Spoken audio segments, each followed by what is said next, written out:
Olá pessoal, estamos aqui hoje para fazer alguns vídeos demonstrativos. Meu nome é Felipe Cerqueira, sou gerente de vendas responsável pela área de HVACR da Texto do Brasil. Aqui ao meu lado é o Michael de Carvalho, nosso consultor técnico em refrigeração e ar-condicionado. E hoje a gente vai falar um pouquinho mais sobre o nosso manifold Testo 557. O manifold digital Testo 557, ele acompanha em uma maleta rígida. Aqui nós temos manual de instruções, versões em português e inglês.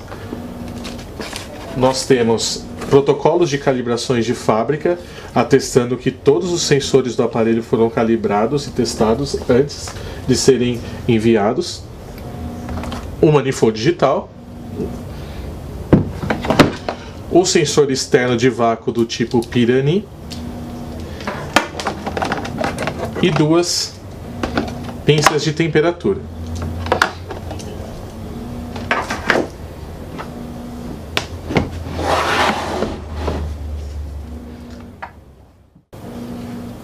Bom, primeiramente nós conectamos a sonda de temperatura ao manifold.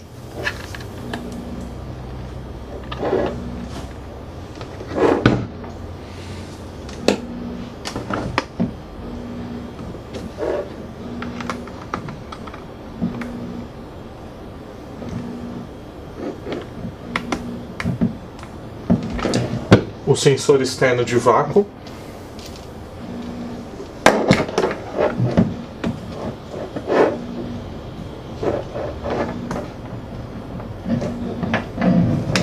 E ligamos o aparelho pressionando esse botão.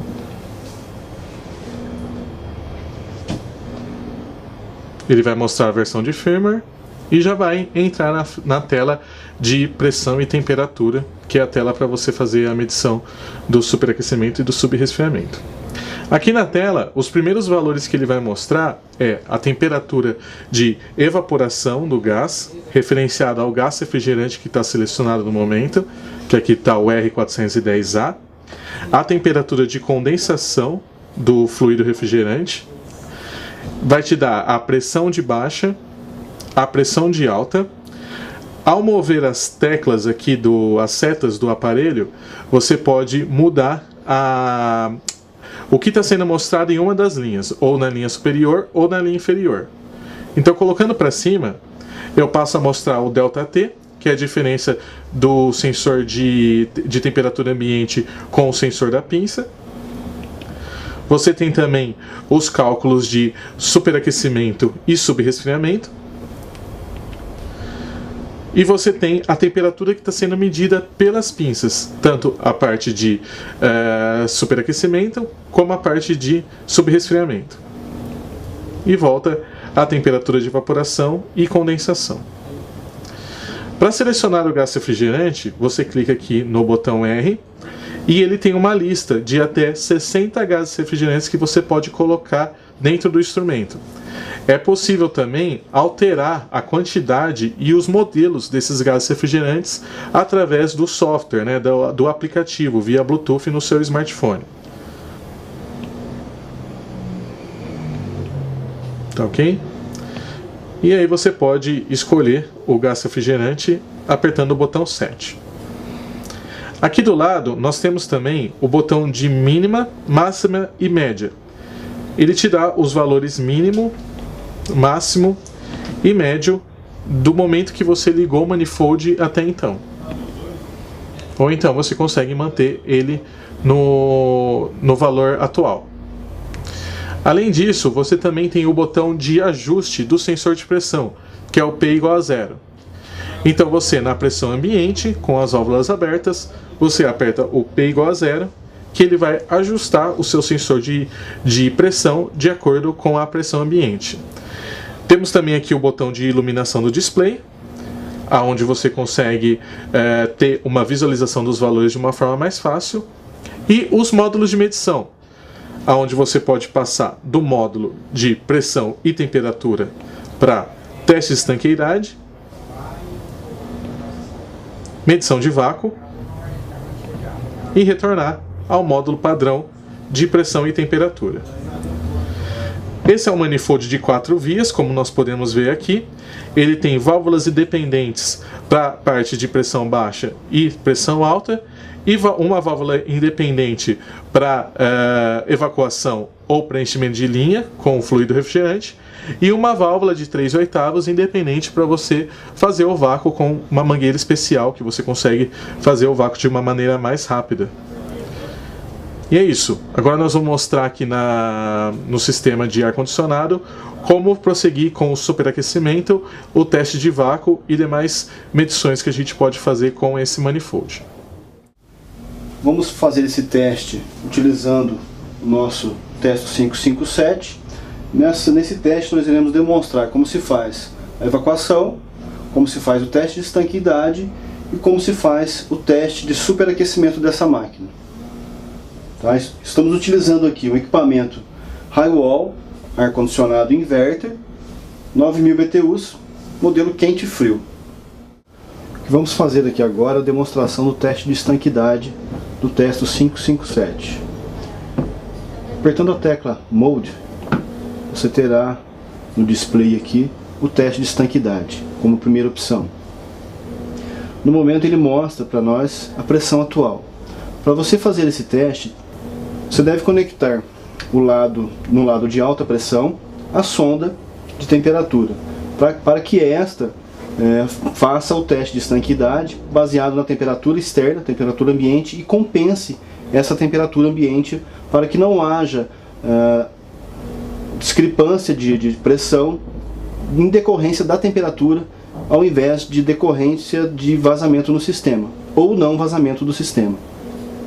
Então, apertando-se a tecla como foi mostrado, entra-se no modo de teste e fica aguardando você apertar a tecla R, a tecla central. Apertando a tecla R, inicia-se o teste.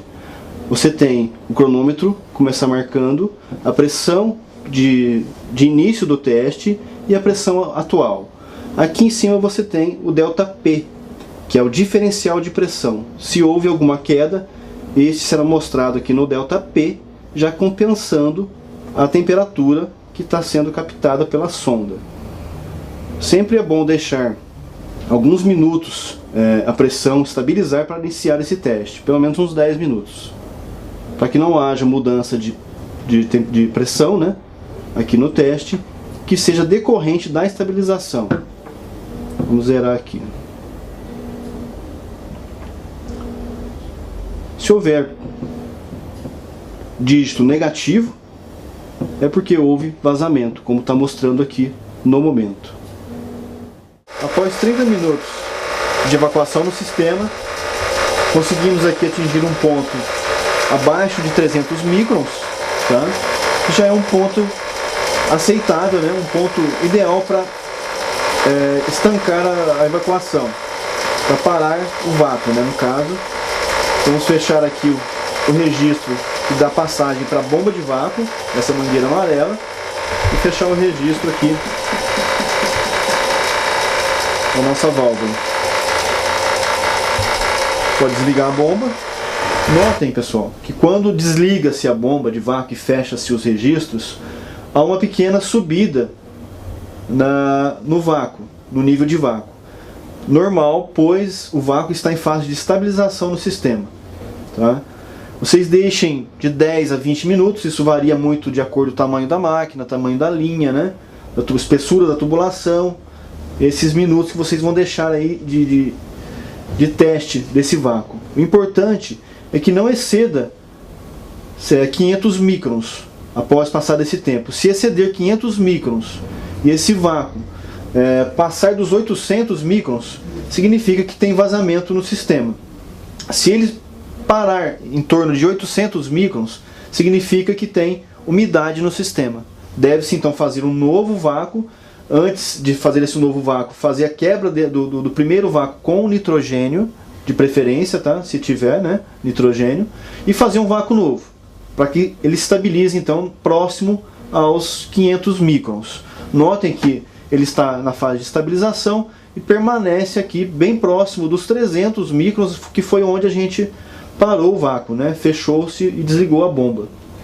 Percebam aqui que ele tem mostrado para a gente a temperatura ambiente, 21,7 graus. Aqui ele mostra para a gente a temperatura de evaporação da água. É sabido, né, que se deve estar abaixo de menos 20 graus, que é o ponto onde a água evapora em temperatura negativa. Tá? E essa temperatura é baseada nos microns. Se você der um toque na tecla, você vai ter a medição, aliás, a demonstração aqui dos kelvins, né? Que é a diferença de temperatura ambiente para a temperatura interna da tubulação nesse caso. Tá? Essa diferença aqui está mostrando para a gente um pouco mais de 50 K de diferença, que serve como referência e prova, né, de que está acontecendo aí no caso a evaporação da água. De que houve, né, no caso, porque foi fechado o vácuo já. Tá?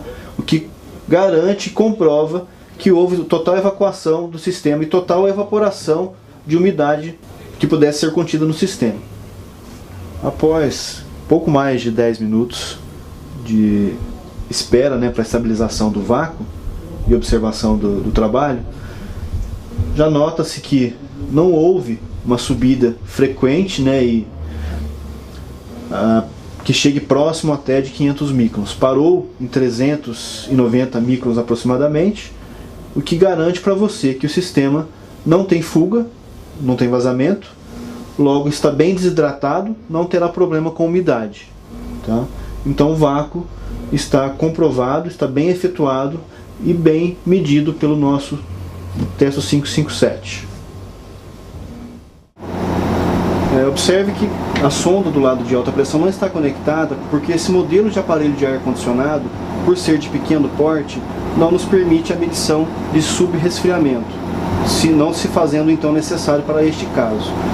A sonda deverá ser conectada, sonda pinça, né, tipo alicate, deverá ser conectada na linha de sucção do equipamento, aproximadamente 50 centímetros do compressor, levando em consideração que existe uma tubulação interna já dentro da carcaça aqui do equipamento, da estrutura dele, que já é de aproximadamente 50 centímetros.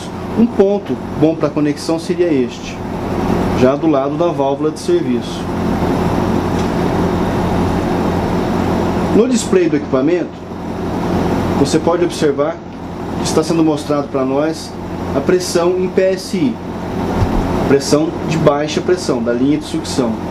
Ao pressionar a tecla, você terá mostrando aqui a temperatura de evaporação do fluido, que no caso está a 0,6 graus.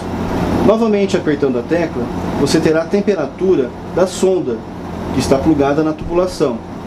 Apertando novamente a tecla, aí sim você terá a medição do superaquecimento.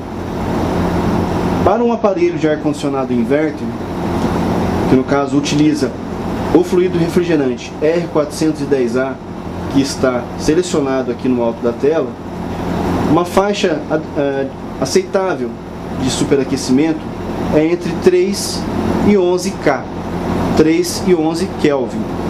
Notem que já está próximo dessa faixa. Deverá se deixar um tempo para poder se alcançar a faixa de superaquecimento.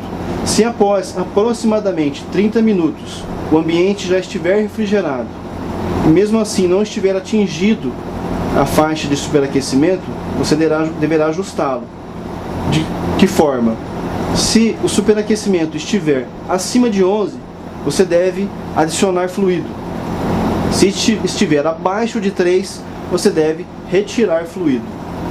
Levando em consideração que o fluido R410A é um blend, coloque o fluido, quando necessário, de acordo ao que está na etiqueta do equipamento e respeitando a metragem, né, que o fabricante indica.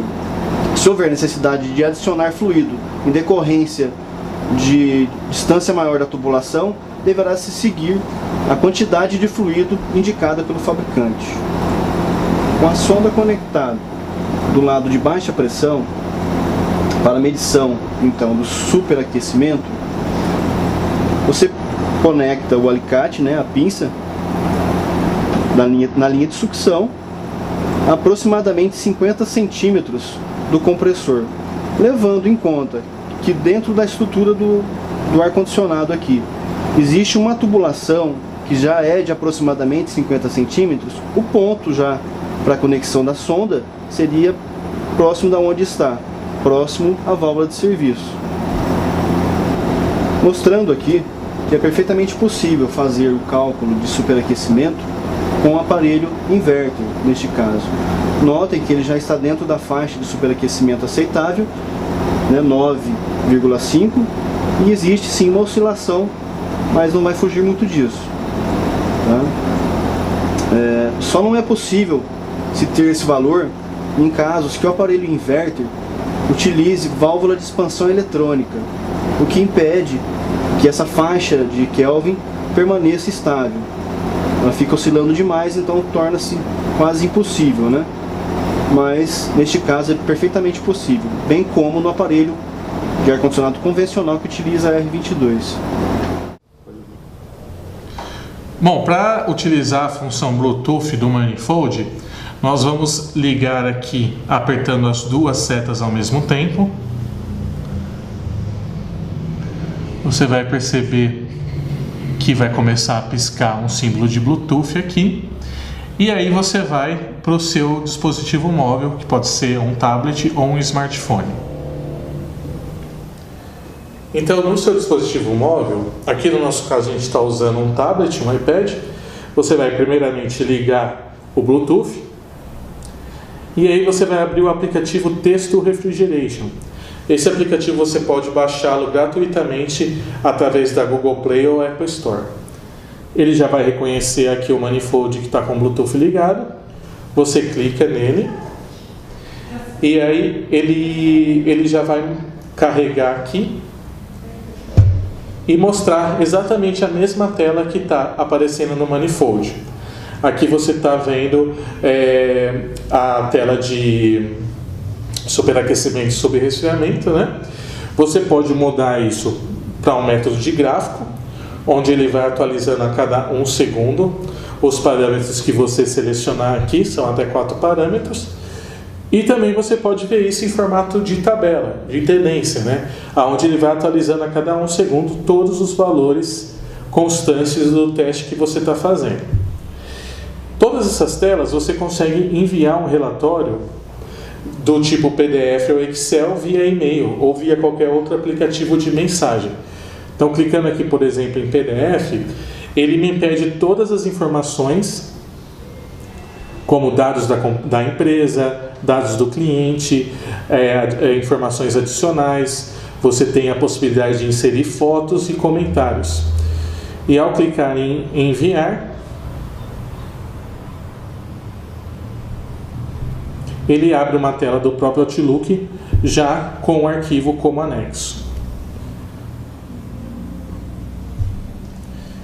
Voltando aqui, eu consigo ver novamente em formato de lista. Também tem o botão aqui embaixo para enviar o relatório, tá? E no próprio aplicativo aqui eu posso selecionar diversas configurações que são transferidas diretamente para o manifold. Como por exemplo aqui, eu posso ter a tela de ar-condicionado e refrigeração, que ela vai mostrar exatamente a tela de superaquecimento e sobreresfriamento. E eu posso vir também no Target Superheat, né, que é o superaquecimento alvo, onde ele me dá um alvo de superaquecimento de acordo com o fluido refrigerante que está selecionado. Aqui também, ao lado, eu posso selecionar o fluido refrigerante. Então aqui eu tenho uma lista de fluidos refrigerantes que eu posso transferir para o meu manifold, até 60 fluidos, ok? E aqui eu tenho outras informações, como procurar um outro dispositivo, informações do dispositivo, aqui ele me dá número de série, versão de firmware, status da bateria, né? Eu também posso mudar a linguagem desse aplicativo, por enquanto a gente não tem em português. Tá? E aqui eu tenho também informações adicionais sobre a texto ou sobre o aplicativo em questão. Tudo que eu fizer nesse momento no manifold, ele altera automaticamente aqui no aplicativo. Por exemplo, agora eu estou alterando o fluido refrigerante aqui no manifold. Então ele vai entrar, enquanto eu estiver operando no manifold, ele vai entrar no modo de espera no aplicativo, e assim que eu finalizar, eu selecionei o fluido R22. Ele já aparece aqui no canto, o fluido R22, e já faz todas as alterações de cálculo. Se eu mudo o modo de medição aqui no manifold também, ele muda no aplicativo, como aqui eu mudei do modo de superaquecimento e subresfriamento para o modo de teste de estanqueidade. E se eu mudar também para o módulo de vácuo, ele também muda aqui diretamente no aplicativo. Então é uma comunicação online entre o manifold e o aplicativo dentro do seu dispositivo móvel. Com isso você tem a facilidade de operar o manifold à distância, registrar os dados de medição, e em ambientes de difícil acesso você consegue operar o seu manifold de maneira mais simplificada. Essa é a função Bluetooth do manifold T557, tá ok? E qualquer dúvida nós ficamos à disposição.